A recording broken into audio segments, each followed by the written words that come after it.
দেখুন বন্ধুরা, নমস্কার বন্ধুরা, আজকে আমি বানাবো পাটিসাপটা পিঠা। তার জন্য প্রথমে তো নারকেল কুড়িয়ে নিয়েছি। এবার কড়াইতে দিয়ে দিচ্ছি একটু দুধ। হাফ কাপ দুধের ভিতর দিয়ে দেবো আমি নারকেল কুড়া।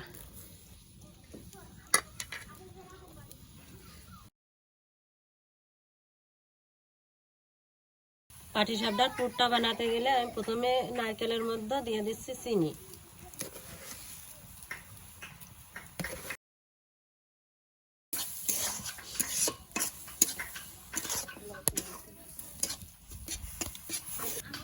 আরও দিয়ে দেবো আমি সন্দেশ। সন্দেশটা দিয়ে দিলাম। ওইটা আছে ছানার সন্দেশ আর এটা দিচ্ছে, এটা আছে পেড়া সন্দেশ। আমি ভেঙে এর মধ্যে দিয়ে দিচ্ছি।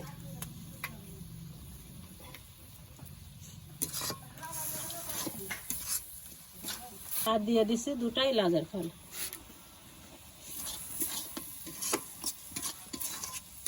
বন্ধুরা, এদিকে পুরটা রেডি হতে হতে ওইদিকে আমি পিঠার গোলাটা গুলিয়ে নেব।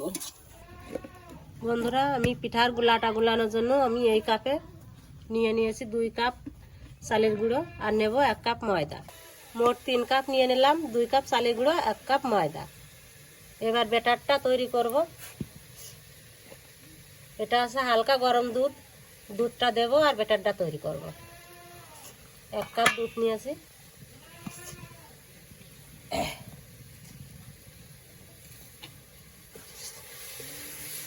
দুধ নিয়েছি, এইবার আর 1 কাপ নিচ্ছি। পুরোটা আর দেওয়া যাবে না, আগে অল্প অল্প করে দেবো আর মাখবো।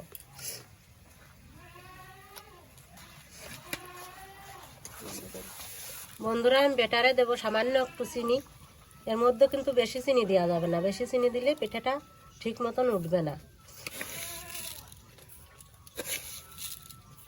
3 চামচ চিনি দিয়ে দিলাম আর দুধ আর একটু দেবো। দিয়ে দিচ্ছি সামান্য একটু লবণ। এদিকে আমার পুরটা রেডি হয়ে গেছে, আমি এবার নামিয়ে নেব।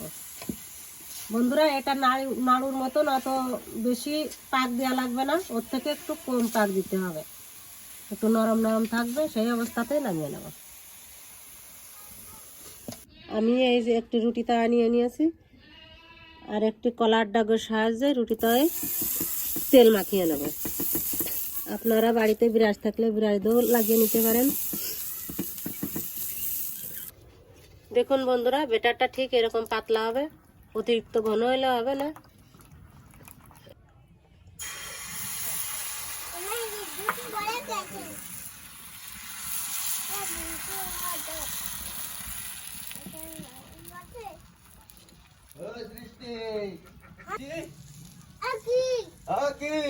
আমি খাবো, আমি সৃষ্টিতে একটু খাবো।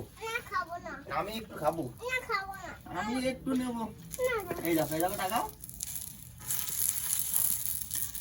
আর কি আর কি নেবো? তোমার মা ভাববে না, তুমি যাও।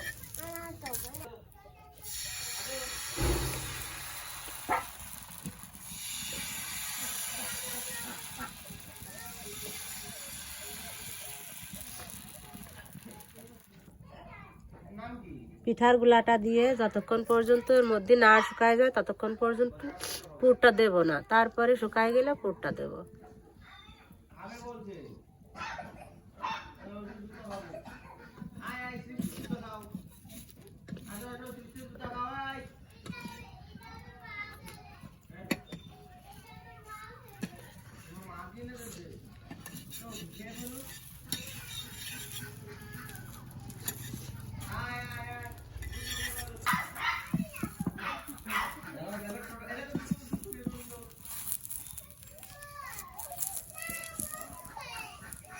বন্ধুরা, আমি এইভাবে সবগুলো পাটিসাপটা বানিয়ে নেব।